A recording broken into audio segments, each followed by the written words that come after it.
So your ChatGPT just stopped working. In this review tutorial, I'm going to simply show you how to fix ChatGPT not working. So if you're seeing an error message on yours or it just stopped working and you're looking for a way to fix it, then this video is actually going to help you to do that. So looking right here is my ChatGPT. So in order for you to fix this issue, first you need to move out on your ChatGPT like this and quickly go to your phone settings. So right here, you just need to scroll and click on apps. So this is why it's important to be using the ChatGPT app itself. So looking right here, you're going to be able to see the apps you have on your device. So clicking on the search button at the top of your screen like this, you can now go ahead and search for ChatGPT like this.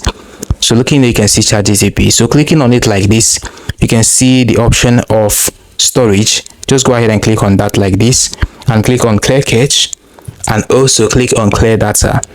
So once you do this, it is actually going to reset your ChatGPT. So going back to your ChatGPT like this, they're going to ask you to relog into your ChatGPT app. So you need to relog into your ChatGPT app in order for you to start using it.